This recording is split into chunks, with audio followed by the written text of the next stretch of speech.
Welcome back to the 7th grade Mustache. On today's episode, we'll be speaking about artifacts. An artifact is a snapshot of a moment in time. It's a physical representation of technology. It is a physical representation of culture. It represents the mindset of a people at that given time in history. With the current state of technology as it is, there are fewer and fewer things that have a real world analog representation. And I was thinking about this yesterday and how millennials, more so than Gen Z, the millennials had a nostalgia of 80s culture. And so you saw cassette tapes and you saw VHS footage and like VHS tapes and people coming back to vinyl records. And all that was cool because it allowed that generation to open a window into the past and experience reality in a different way that is more tangible than the present. So that has me wondering what will become of the generation after Gen Z, because Gen Z can appreciate actually VHS tapes and 16 millimeter film cameras and Super 8 and analog celluloid film, all this analog technology, because they're alive right now while their older brothers and sisters are bringing that stuff into the house. But I'm wondering, what will their nostalgia be? And even though the metaverse is at the very beginning right now, and in 10 years, it'll be full blown. So there'll be all these NFTs of music and art and photography all over the place. But there won't be any real world utility related to these things. So it has me wondering, how will this affect history? Because the Library of Alexandria contained a storehouse of immeasurable knowledge. The people who burned it down were aware of this. And so they probably, stole some of those scrolls and some of those books and some of those maps, and they kept it away for themselves. Yeah. And then they burned it down because they realized, oh, this information is way too powerful for the rest of the world to be utilizing it. So I feel that there is a type of Fahrenheit 451 that's going on right now, where there's book burning. And this book burning is happening in the way that cancel culture is creating this narrative that's based on how do you feel? What are your emotions? And that is horribly toxic. Or just the opposite. You're not supposed to think that, or you're not supposed to feel that way. Or why are you asking? They're canceling thought. They're not canceling culture. Listen, all they're doing is soft peddling totalitarianism to you. That's all it is, because in this situation, you're being told to not question. Now, whether that's a state or whether that's a narrative, it's essentially the same thing. Or the fact that you got the LGBTQ community, and all of a sudden, their narrative is so solid. Look, I don't understand these bisexual women. How is that part of it? It's like you're a half-assed lesbian. Like, okay, I believe I'm a lesbian with kids. Like, look, you make up the rules as you go, and then you break the rule. I saw that video with Ben Shapiro, and it's a panel of people. It's a guy, it's a woman, then it's another guy, and then it's Shapiro sitting next to a trans woman, and he's basically explaining how silly trans is and how this doesn't make sense. And so the woman goes, he said, I'm not going to call her. I'm not calling him her. It's because he still has a penis, and genetically he's still a man. And so the woman says, that's so unenlightened. That's this, that's that. And then he continues to speak, and then he's sitting right next to the trans woman. And then the trans woman goes, well, this, that, and then all of a sudden she stops and says, if you don't stop doing the way you think, you're going to end up in the hospital. She threatened him, and basically reinforcing everything that us as straight men are complaining about with the trans. In a situation like that, that person is using male strength when it suits them. Using testosterone when it suits them. Using greater bone density when it suits them. You are responding in a physical way, which is fine. Women respond physically too. That's not what I'm saying. But the fact that you know that you're physically larger than this person because of your XY chromosomes, and that you still have strength, and that you know this man pisses you off more that you can attack and hurt him. All you did is actually make his point valid. That and this goes back to the whole participating in athletics. I'm sorry, trans women should have their own league, not because I'm trying to alienate them, but because I love women. So much of this stuff, and we've talked about it on past podcasts, is actually violence against women. Having a woman compete against somebody who didn't start out as a woman, that's just beating up on a minority. Okay. All right. So back to artifacts. So the other day I was going through some camcorder footage that I shot in 2004 on the day of my father's funeral. Mm. And there was no sadness. Everybody was not sad. It was the exact opposite. It was my family gathered together and everybody was laughing and have a good time because my mother raised us to have a sense of humor. You know, my dad he didn't laugh much, you know, but when he did, it was noticeable. But this was a snapshot. This is a snapshot of a day that we were all gathered together and we were having a good time. And I still have this artifact. But that artifact is a digital tape. Now, I can take some of those stills from that imagery and I can print them out, and then there's a hard physical copy. But there's pieces of my childhood that are on color negative film, right? And so if I want to go and I want to print something out from the 80s, it's on color negative. So I can go and make prints, I can scan it, I can blow it up, I can do all kind of stuff with it, but it still exists. There is a record of my family's existence. And so How about this question? Hold on 1 second. The problem we face today is, ask yourself, how many pictures do you take every day, every week, every month?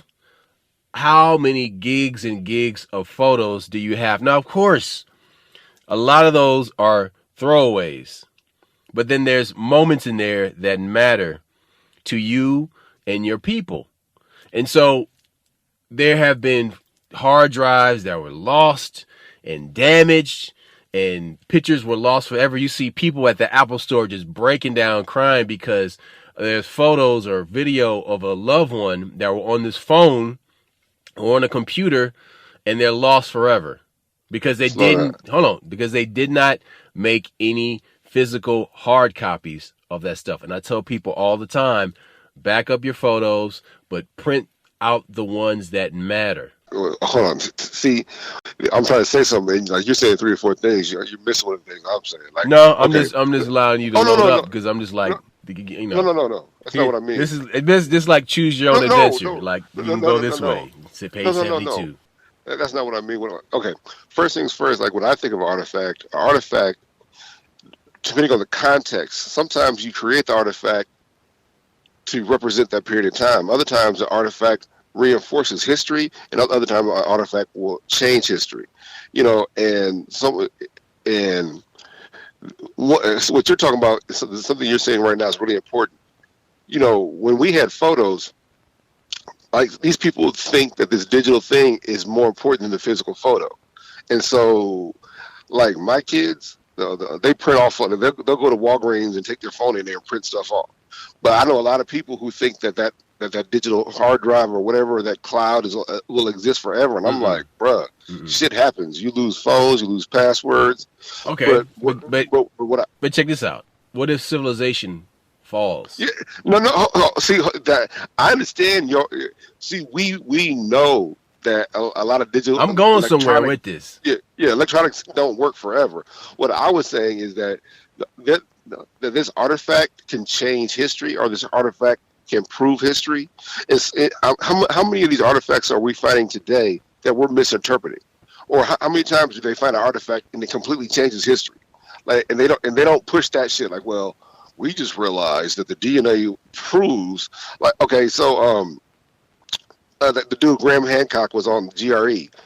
And you know, we were talking about white folks love to bring up Gobekli Tepe. Gobekli Tepe. It's 15,000 years old. We know for a fact it's 12.3 thousand years old, and they love to talk about Göbekli Tepe.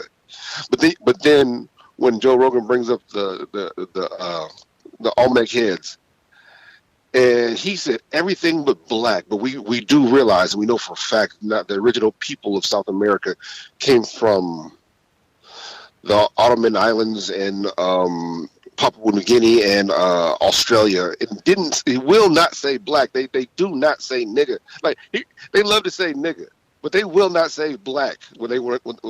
And yes, and the ancient aliens and the original inhabitants were.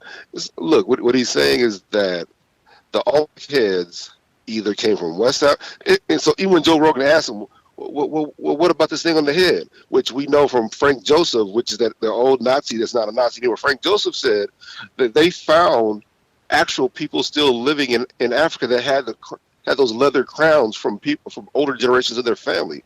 Those are crowns worn by important people from West Africa. So you know, a couple of those heads have what looks like an upside down crown on them.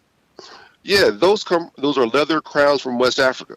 So not only are you saying that the original inhabitants were black because we were able to prove stuff with the DNA, but they actually come from, you know, New Guinea, and so. But the point I'm trying to make is that that's how an artifact is. You have artifacts sometimes are subject to interpretation when you don't have the original inhabitants or you don't have a reference point. So we still are trying to interpret these Olmec heads, who we were told by Ivan Van Sertima that, hey man, this is proof black folks was here. And the other thing is, not all those heads look like black folks. Some of them look like Islander people. Some look like natives. But the majority of them are West African in appearance. But that's what this artifact shit is so important. When you're talking about like a VHS, so you know, one of the scariest things is that if you don't have the technology, you know, if you ever watched Cowboy Bebop, that comes up in Cowboy Bebop, where Faye Valentine, she was frozen, and she's like 90 years old, excuse me, and she was frozen. They bring her back to the surgery, and the only thing she has is a VHS. So they got to come back to Earth to find a VHS player. And they come back to Earth and they get this VCR. They get back in space and they realize this is Betamax. Fuck, they got to go all the way back to Earth. and see, when they did the live action version, they changed a lot of stuff, but it was subtle changes. So they don't make a big deal about how they left Earth and had to come all the way back to Earth because they had got Betamax instead of. But what I'm saying is that how these things are even interpreted or based on the media that they're explained through. And, you know, and also when you see these ancient civilizations and they decided to save important shit in stone, they literally did what we're talking about. That they literally know that whatever media they were dealing in, like, hey, you know what, this paper shit. Hey, you know what, these books ain't gonna last. This papyrus, man, nah. But this important shit, we're gonna do a Polaroid. We're gonna do a picture, but we decided to put this picture in stone, and the stone can't be questioned. You know what I'm saying? And so it's really funny that they thought that certain shit was so important where they had to put that shit in stone because they knew, hey man, there's some other shit. You can't dispute this, and we're disputing it to this day. Like, but that's why what my brother's telling y'all about a physical picture is so important. I get all this technology stuff, and I get how many, but you know, my wife, she pulls out boxes of pictures. I got photo albums. I don't got many pictures of her, but like, you know, that picture, you love when that picture has a date on the back or something on the back where so you can't dispute this. Are you sure you were 8? And you look on the back, is, you know, it's actually your 6th birthday. Like, oh shit, so that reference is so important when it comes to that media and that artifact that like I said, it reinforces time. When your memory might fail, that artifact will correct you or point you in the right direction. It's really important to talk to those older people so you know what that shit really was like. Right. But see, that's why artifacts are so important, because they give you this idea of like, okay, this is what the people were doing back then. It's a cliff note. It's a memo. Yeah. It's a footnote of like, all right, this is that moment in time. But when you get these artifacts, it all depends on who created it, who found it, and who's presenting it to the public. Because also their intention too. So, for example, the modern version of the Library of Alexandria is the library in the Vatican. The library under the Vatican stores miles and miles of books. Tunnels that go on for days. It has documents and artifacts that no one else has artifacts access to. that exist from cultures that no longer exist, that are no longer on the earth. But only 1% of that library is accessible to the public through careful vetting and not signing all these permission slips and everything and giving a pint of blood to get into that library. Now, is DNA an artifact? Hold on. Park that for a second. Because the American equivalent of that is the Smithsonian. Ooh, All right. Okay. All right. That's a fire. Now, the Smithsonian was founded on August 10th, 1846, and it was founded by the United States government. Now, I thought it wasn't, but I know it's used by the United States government. Wait a minute. It was founded by the United States government, but the idea came from a member of the British Royal Society. So there's all these ties between the United States and Britain, even though America is independent of the Brits and all this stuff, but you hear about all these secret ties to the British, royal aristocrats.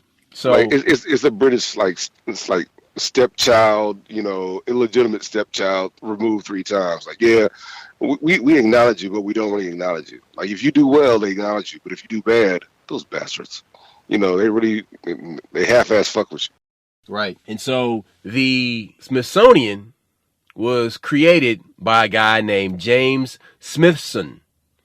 Smithson was the illegitimate son I'll rest my case. of a French woman who was an aristocrat and a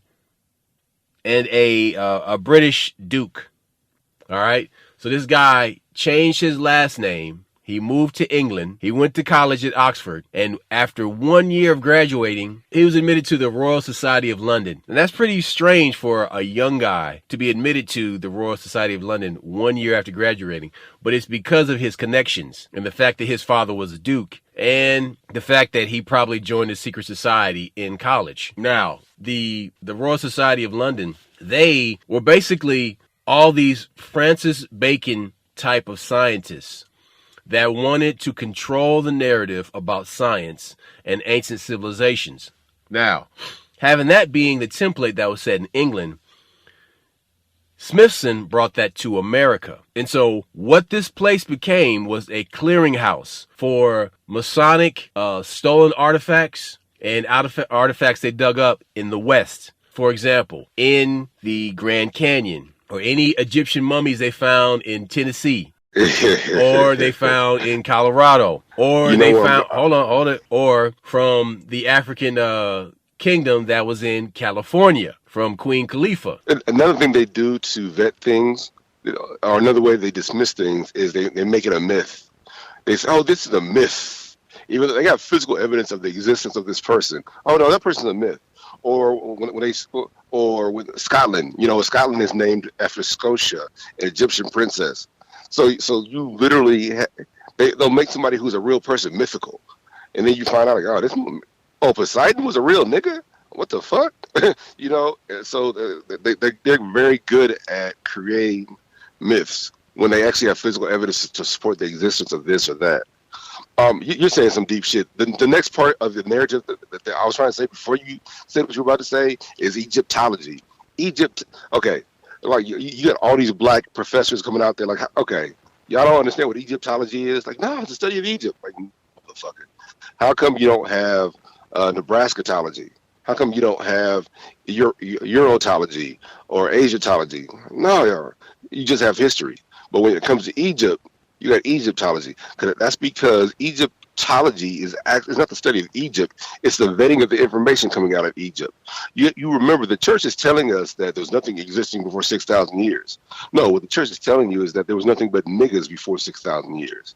And so whenever they go in these Egyptian tombs, and when they find a tomb that hasn't been rated, they rate it first, and then they interpret the information and tell these Egyptologists how they want that information presented. Like so many times you find either you hear about these guys who make fake antiquities, like the guy that supposedly faked the estuary of James, which is that estuary of James is the death box of Jesus' brother James. Well, they said this guy, oh, it's a fake, but they keep finding out, like, wait a minute, this was real. And they think the guy just basically reinforced what was already on it. Shit like that. So Egyptology, when they go in these tombs in Egypt and they find stuff, that's when they basically let the Catholic Church tell you what it means. And they break that shit down, and they use that as a way of dictating the narrative. Because they keep, like I said, they love to talk about Göbekli Tepe, but then they don't want to explain. They still can't explain the pyramids. Or I forgot this guy's name. If you get a chance, look it up. There was this mathematician that was like, when he was a kid, he was just so smart that he wanted to meet Albert Einstein. Albert Einstein wanted to meet him. And this guy was like a super mathematician when he was a kid, math genius. And when he became an adult, he was the one that said that, hey, based on my computations, the pyramids in South America and Mesoamerica are directly related to the pyramids in Egypt. So whoever did the ones in Egypt also did the ones over in Mesoamerica. And this guy's like super smart, and they find stuff to support this. Like when they show the winged serpent, there is a predecessor to the winged serpent over in Egypt, in South America. Just because they've drawn it slightly different, these actually have the same meaning. And they talk about the jaguar in both cultures, and they talk about the leopard in one culture and the jaguar in the other culture. And there's more comparisons that people don't realize are there. But again, this goes back to what you're talking about when you're talking about these artifacts, that they find stuff that will change everything, and they downplay that shit. They keep that for themselves. Or when you talk about Ivan Van Sertima, and he said people don't understand how much of these artifacts and these historic relics are in private collection. Literally, those Olmec heads, there was 19 of them. They only know where eight of them are now. They were stolen and put in somebody's private collection. Something that's 5 tons, something that's 20 tons disappeared. Yeah, that means some rich person paid somebody a bunch of money to go steal those Olmec heads. You hear about Ivan Van Sertima talking about the splinters of the Sphinx's nose. You do realize, you know this when I say you do realize, and we've said it in past podcasts. The nose was shot off by some soldiers from Napoleon. The Sphinx's nose was shot off. Well, we assumed that was lost to time. No, it was in a private collection. And Ivan Van Sertima talks about him and the guy from England getting those physical back to Egypt, and he said the Arab delegate from Egypt was not worried about getting it back. That's because these Arabs have nothing to do with these things of antiquities. Right. These Arabs have nothing to do with it. They're squatters in an abandoned house. But that's why. But that's what I was saying. When you say artifact, an artifact is something that reinforces history, or artifact is that snapshot in time. Sometimes we misinterpret it, or sometimes we're going by the book they gave us, not realizing that shit is pointing us in the wrong direction. But that Sphinx who has that black face, you can't deny that that's a black face. But you cannot. But oh, wait a minute. But Egypt was invaded 12 times. Like, yeah, but until 200 A.D. is when the Arabs arrived. So all this hard physical evidence, all this hard physical history was done before they got there. Or when the Phoenicians were ruled by Egypt, and the Phoenicians ruled Egypt, and we talked about that when you talked about that tomb in Tennessee. When we're saying that the reason that it's so important to print physical copies of these pictures off is because so many times that media can be lost. And when the whole point of the picture is when you die, you got something to pass on to your kids so they can remember grandpa or grandma or uncle or whatever. But when you sit there and just save those pictures in your phone, that shit is worthless. When you die, can't nobody get in your motherfucking phone. When you take them pictures and they're 5 phones ago, or when you have pictures on your computer, you really got to print those off. Stop trusting in the technology more than you should. So books are another artifact, and That's not obsolete. but It's here, not obsolete. well, you don't have to charge it up. You can go No, anywhere with exact. it. You can go put it anywhere. You can read it in the rain. Hell, you can read it underwater. So Did you read it in a car? I would not read it near or far. Like green eggs and ham, my nigga. Look, that shit will last forever. check it out. So there's a book. Sometimes books are used to create even more artifacts. And for example, there are books that movies are based off of. And these movies become important touchstones in pop culture. For example, Oh, there's I got a one. book called Steve. The Third Eye. It was written in 1983 and it was copywritten in 1984 by a black woman named Sophia Stewart. 2 movies were made off of this book. The first is The Terminator. The second is The Matrix.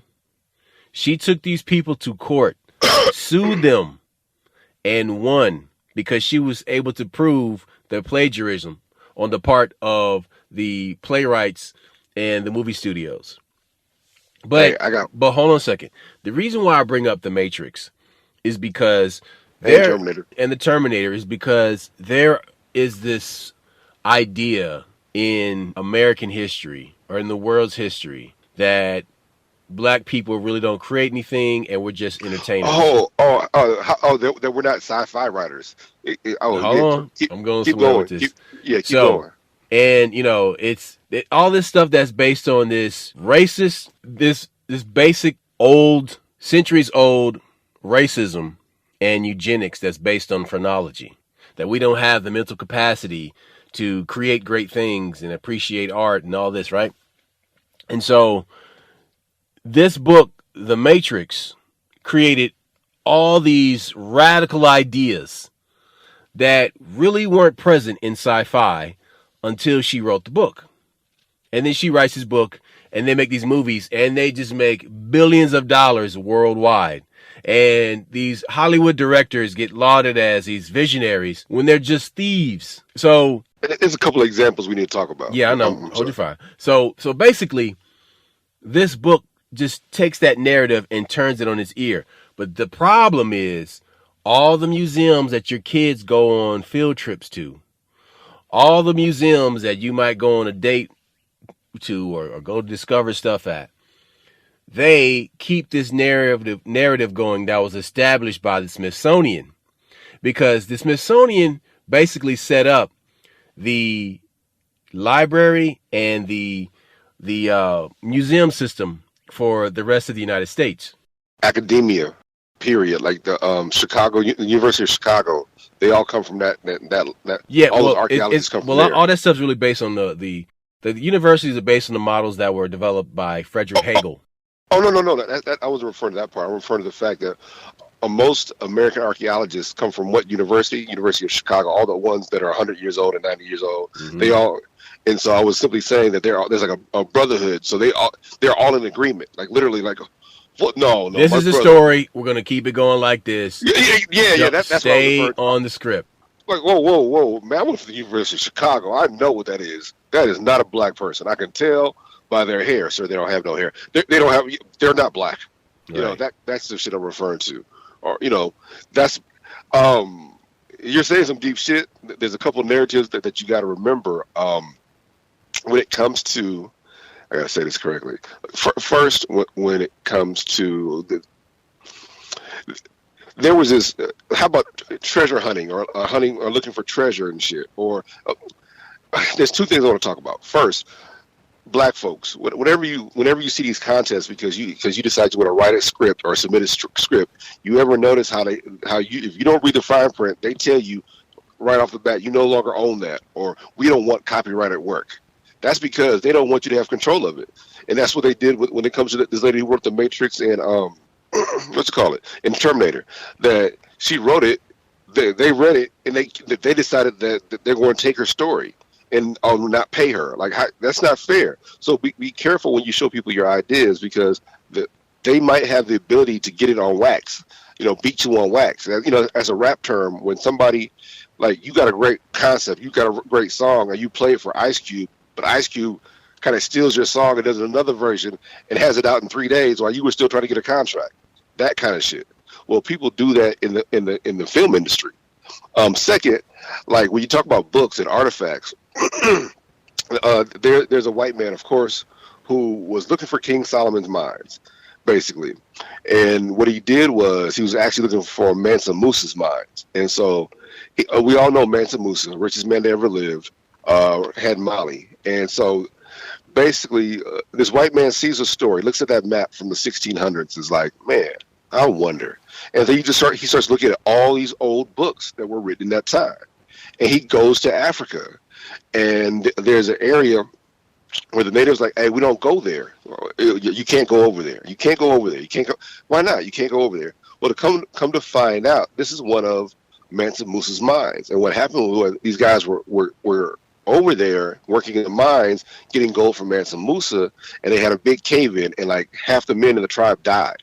So they look at that area as a bad area, and they never dug that mine out. So this white man's like, I'm looking for this. He said, and so he paid one of the younger natives to take him over there. Like, just take me over there. He goes over there, and guess what they find? They find this mine that is still being used today, and they've dug out so far, like, I don't want to exaggerate, like $14 billion in gold in this mine since he found it. That's on books. I'm just looking at old books. So if that shit had been on a hard drive someplace, we would never have found it. If that was some old technology, like, remember the floppy disk we used to have when we were at Fondell? Remember the big like 5x5 floppy disk with that had the circle in the middle and the oblong? Yeah. So right now, if you had some pictures on an old floppy disk like that, what the fuck would you do with it? You can't even input that shit. No. So you can hold on. You can actually transfer them. It takes some work, but you can get that done. No, you missed the point. Like you said, the transfer. I'm saying, how would you access any information on it just if you didn't have the proper old school disk drive? Computer, yeah, you need an old computer, yeah. Yeah. So that's my point. If you ain't got the media, then the shit is worthless. So I'm actually agreeing with you, but I'm saying this man actually found a 12 billion or 24 billion dollar gold mine based on old snippets he found in books. He went to the library somewhere over in London and just started looking at books and looking at locations and looking at this. And then he goes to Africa, West Africa. It's Ghana now, but it was part of the Mali Empire back then. And starts looking at, and for the fact, what does the word Ghana mean, my brother, Mr. Roscoe? You know what? I can't remember. Go ahead. Ghana means gold. Yeah. They had so much gold that they actually just called the area gold. Like that's like okay. And this is just a tribe of Mandingo. What if Mandingo meant big dicks back in the day? This is all big dick motherfuckers. But that's how much gold they had to where they just called it gold. And so the things that we're saying are that, like, literally, like when you look at books and open a book, that media right there is a universal media that will last long past you. Hey, check this out. So one part you're leaving out is that his son was the one who basically got on the ships and crossed the Atlantic. And he crossed the Atlantic, and that's where he got to South America. And no, it was his older brother. That was Mansa Musa's older brother, Abu Bakari. He abdicated the throne, and that's how Mansa Musa came into power. That was his older brother. Right. That's right. His older brother. No, it was his father. Older brother. Okay. Anyway, came to America and basically had this expedition of exploration and trade. Like 200 ships. Yeah, they were trading, and they you know how they got proof? Because so they find all this corn in West Africa, and corn is native to South America and Mexico. So they were already trading in corn, and they didn't just find corn because so the white scientist said, well, a bird took a shit from South America, and that's how, that's fine if you found one grain, but they found cornfields that were so far down. So that's an artifact. That's something like that changed history. So for them to have a cornfield, it shows ongoing karmas. And if you listen to the podcast, we've always talked about when they found cocaine in the pharaohs and in the mummies. When they found cocaine in the stomach of the mummies, and cocaine is only found in South America. And then, so what we're saying, these artifacts, all it does is shoot you back to that time where you can't deny that there was contact with Mesoamerica and West Africa, ongoing contact. Okay, so movies are a artifact. A 35 millimeter roll of film is an artifact. A film reel could be 16, any gauge, 38, Super 8, 16, 35, it doesn't matter. It's an artifact of the time. One of the first film production companies in the United States, and one of the first black film production company was called the Lincoln Motion Picture Company, and it was founded in Omaha, Nebraska in 1916. Yeah, I mean, wait, my God, that's check this that's out. Dope. It was founded in Omaha in 1916, and they then relocated it to Hollywood. And so the visionary filmmaker that worked through this production company, his name was Oscar Micheaux. Oscar Micheaux made 44 movies. Excuse me. He made 44 movies, and he died in 1951 in Charlotte, North Carolina. But before he died, he was the guy that introduced Paul Robeson to the world. And so basically, he made all these movies, right?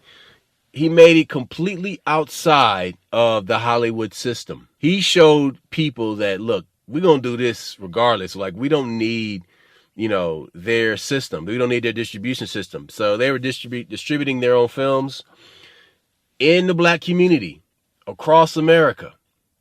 His movies were showing all over the U.S. and I think in Paris also. That's deep because, like, we think you got to ask permission to make movies, or you got to go through a Hollywood studio. This man was doing it. You couldn't do it. We're told this, but this man, he created a whole genre. The film is not relegated to the black exploitation of the 60s and 70s. We've always been making beginning of shit.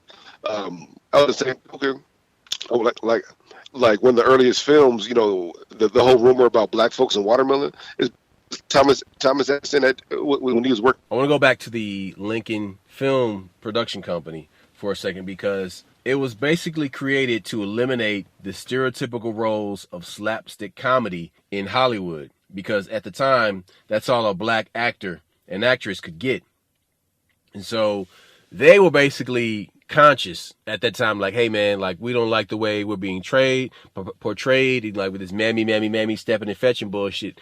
We're going to tell our own stories. And that's exactly what Oscar Micheaux and his cohorts did. They made films like The Heart of a Negro, and these films that were about real black perspectives written by black people.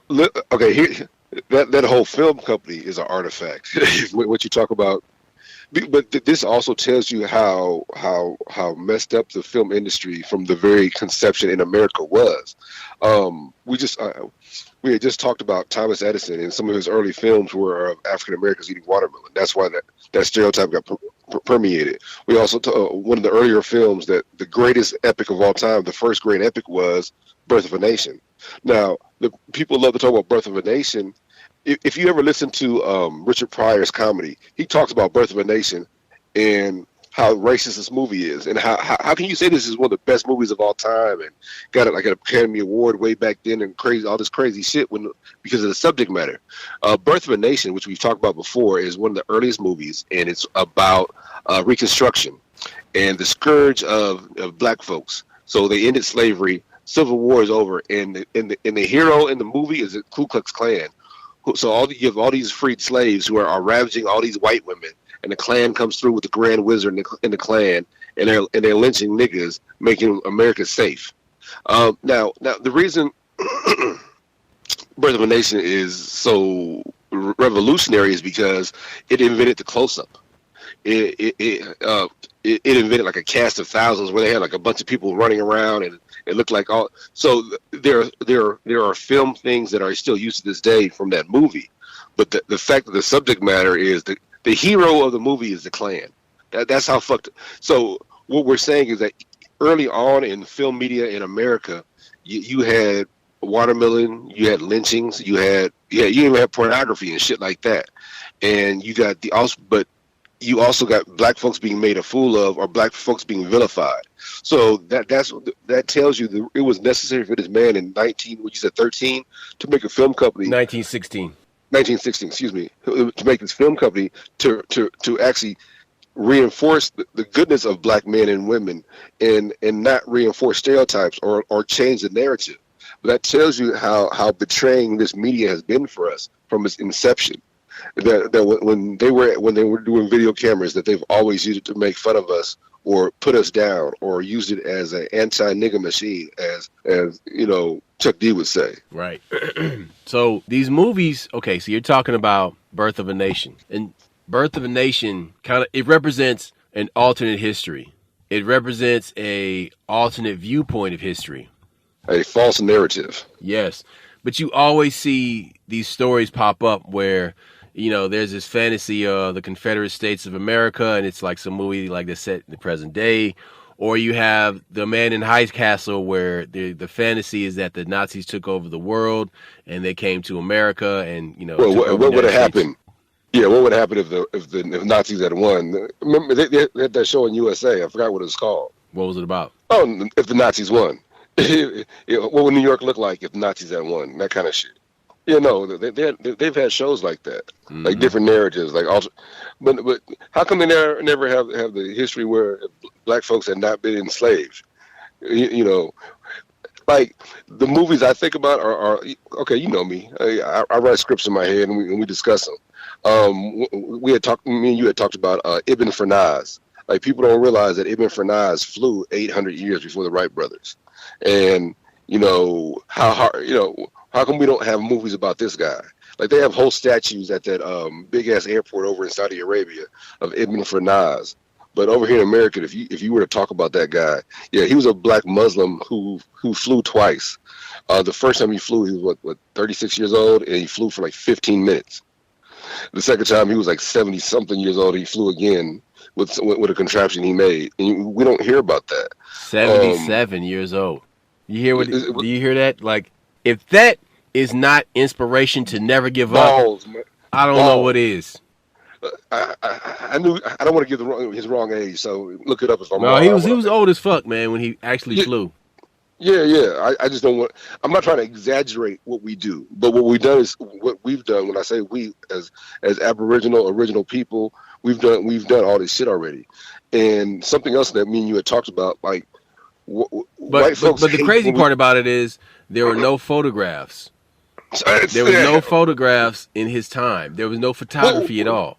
So hold on, we don't know. Maybe there was, and maybe that media has just been lost to us, and we just don't know. But that's my point. That's my point. Yeah, no, I'm agreeing. Yeah. That was not available widespread to the public, and so we only hear about these guys through whispers in history. These guys are in the dustbin of history, just sitting in there. And then you go and you exhume these artifacts and this information. You're like, oh, there's a whole timeline that has not been explored. There is an entire part of history that has just been swept away to make everything look all white, all right. You got the Rosetta Stone. You got the Dead Sea Scrolls. These are huge like discoveries, and they change everything. And see, but nobody wants to talk about what it was like before. What do we believe before, or how you couldn't translate, or they found that big stone. They keep finding those rune stones over here in America, which prove that the Vikings were over here and shit.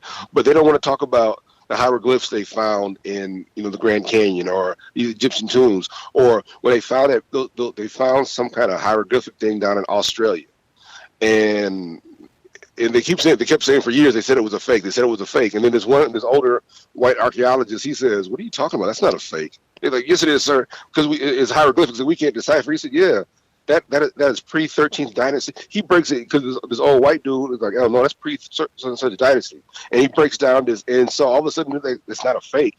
It's an older dialect of the Egyptian language that y'all ain't familiar with, and so it proves that the Egyptians were.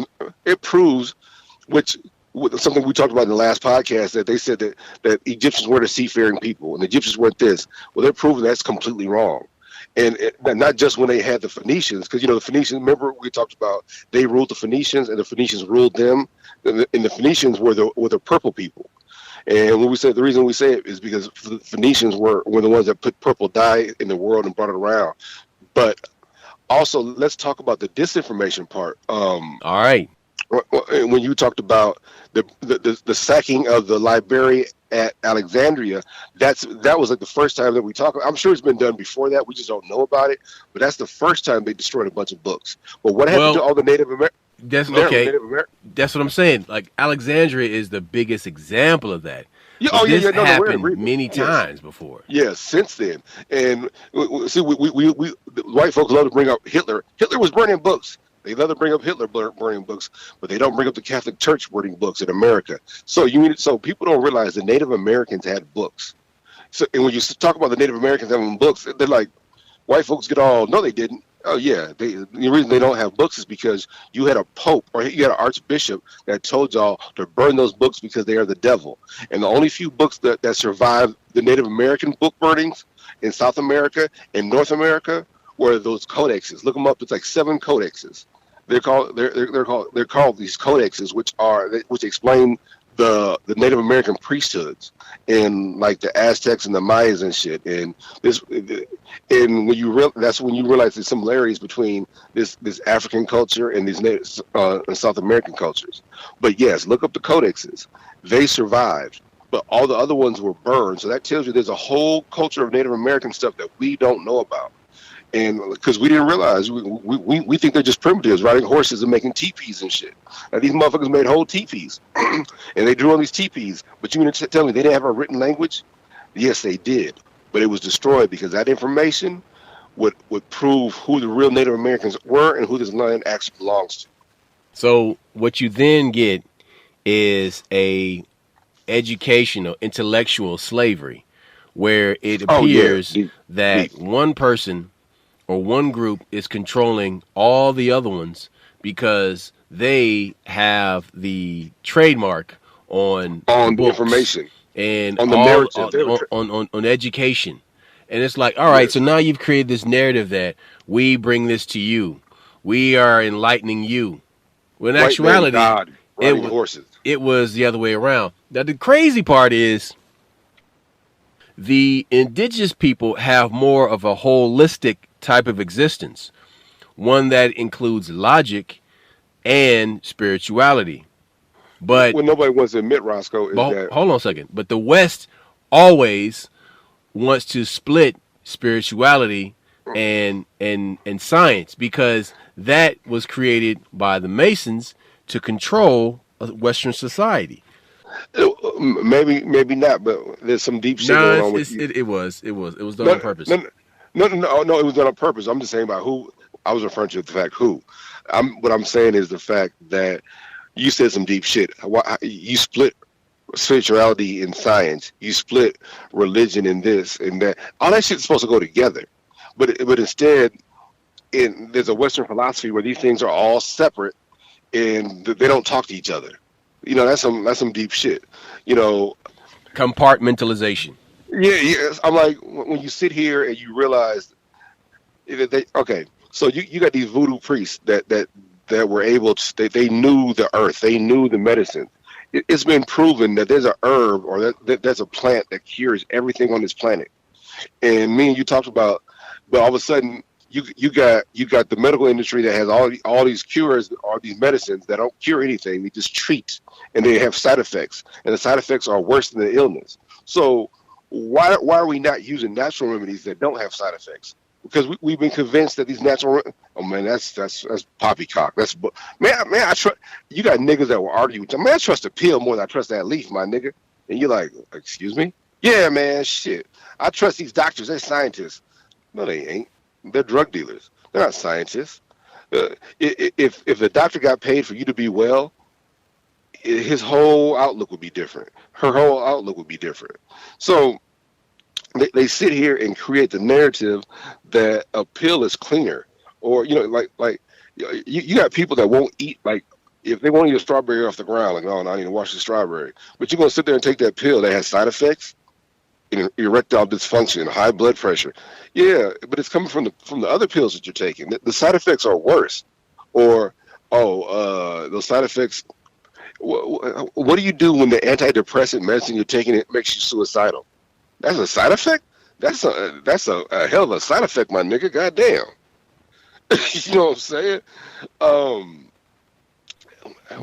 But medicine has a lot to do with this too, though, because the narrative is that anything indigenous is useless, and only this Western medicine, this allopathic medicine, where cutting and drugging people is the norm, is the only thing that works.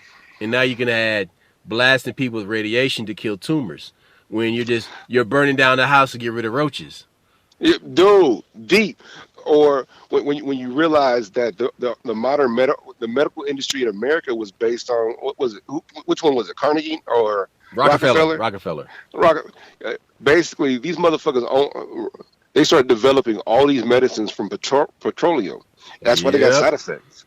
And so anybody that tried to push something else, they refer to it as alternative medicine. And when you realize that these medicines were causing cancer, he created the Cancer Society of America or whatever. Or he literally created this shit. He created the problem and the solution. Oh no, he never created a solution. He created the person who was in charge of the dissemination. No, but it appears to be a solution. Like he did. Yeah, I know. I'm agreeing with you.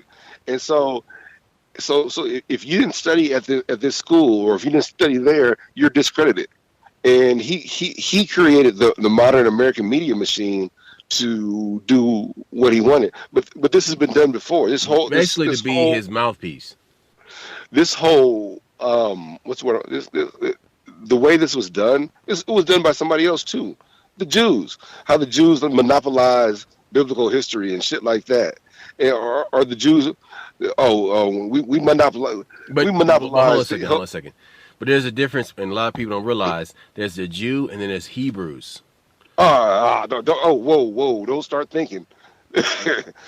Don't start getting deep on me. But all I'm saying is this: when you look at how Jews have monopolized the whole media industry, whether it's the film industry in Hollywood or the recording industry, they're the ones who created the contracts. They're the ones who monetize this thing and legitimize. How about this? How many World War II, Hitler, Holocaust movies have we seen? And how many? Yeah, but how many movies have we seen about the African Holocaust or the American Holocaust? Or like okay, stop right there. The fact that you keep seeing movies about slavery, about the civil rights movement. Okay, the civil rights movement, cool. But we're good. We're all set on movies about slavery. All set. We don't need any more. We got it. But here's the thing. Hold on. Wait. But that basically reinforces a narrative that this is all that you are. How about A Time to Kill? I've never watched that movie. I can't sit through it. And people are like, man, that movie is designed for an emotional response. That's it. It's designed. Yeah, it's and not designed. White man, come save us. Yeah, look. How about that real movie? You know, I don't even know where to start with all the shit we're talking about right now. Dog, man. Oh man, look. So you mean to tell me that black folk ain't ever killed no white folks? Like, oh yeah, well we might kill you in a drive-by. We might kill you, but you're saying that. So the whole Haitian Revolution didn't happen, or the whole idea. How many times did we beat Rome? Or did we beat Greece? Black folks was beating y'all. We ran the Mediterranean. Y'all don't want to talk about that shit. You don't want to talk about Carthage and the Punic Wars. Oh yeah, because another thing that the Romans and the Greeks do, they always rename shit. The Sphinx. That's not even the name of the Sphinx. We call it that because that's a Greek word. But the Punic War, that's what we talk about. But no, that was the Carthage War. The Romans and the Greeks called Carthage Punia. But no, it's Carthage, and Carthage kicked your ass, and Carthage and Hannibal, who owned that. When they had that treaty, when his father struck up the treaty with Rome, Carthage had the bigger. His name was Hamilcar. The father was Hamilcar Barca. They had the bigger navy, and they agreed not to attack Rome through the navy. They had that treaty. So what did Hannibal do? He literally built a bridge to the Iberian Peninsula. So they literally went to Spain, and he had all those silver mines in Spain. They don't tell you that he had a shitload of silver. That he was getting mercenaries as he was going over the Alps and all that shit with his elephants. All the elephants died. We know those stories. But what I'm saying is that the idea that we never whooped their ass is not the case. We always whooped that. And even when Halle Berry tried to produce a movie about him, that was supposed to come out about 6-7 years ago. That shit just died on the rocks. Anytime that we're gonna do a movie about a nigga beating up y'all, that shit just don't get made. But anytime they need a movie about the Holocaust in Germany, 3 million Jews died. 6 million Jews, 10 million Jews died. Because it keeps a narrative going. And that the Jews were done wrong. And how about this? Our Bible says that there were Jewish slaves and they built the pyramids. Well, we can't find anything to substantiate that. Well, what color? Well, what color were their slaves? Well, what color was the masters? Who was this? That story is all you got the kings of Egypt, and you got white people. You got Russell Crowe and all these motherfuckers. Yeah, nah, they was black. They was niggas. You don't want that. You don't want the greatest society that we could find to be black. We know that it was a Roman province at one time. We know that the Greeks ran it at one point in time. But if you go by what the Greeks tell you, the Greeks themselves say all of our education came from Egypt. They describe the Egyptians as being tall and black. They tell you this shit. Where is that movie at? That's because that narrative is something that can be controlled. And that's all we're trying to tell you, is that without these artifacts to support the truth, and sometimes that shit gets lost to time, and we find the artifact and we don't have the proper context that it was created in, or how it was properly used. Look, what were they doing for toilet paper? You remember in not the Running Man, Demolition Man. Remember the 3 shells? I hate this, but the Demolition Man with Wesley Snipes and Sylvester Stallone, more of that shit's coming true than you realize. Remember when they were trying to have sex and he couldn't touch her and had to ask for, do I have your consent and all this crazy shit? That's where we are. Taco Bell was the only restaurant that survived the restaurant wars.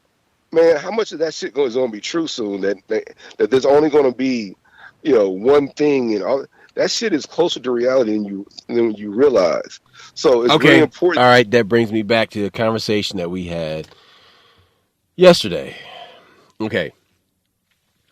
As a filmmaker, I'm always going to the store and I'm going to the movie section, looking at the Blu-rays, looking at the DVDs. And yes. I'm looking for the independent films because I enjoy watching independent movies. But I also like watching movies in particular, so I'll buy a lot of Blu-rays. And what I've noticed at Target is that the selection of movies used to be vast. It is now shrunken to about one row, a half a row, and the selection is 4 shelves and it's 6 feet across. So the problem with this is they're phasing out sales of physical media for movies in Target. Now, you go to Walmart got it cracking. They still got like rows and rows of movies and shit, and that's dope. But hold it. But wait a minute. Wait. Hold your fire. The problem is that these are physical artifacts. These are physical artifacts of of a pop culture.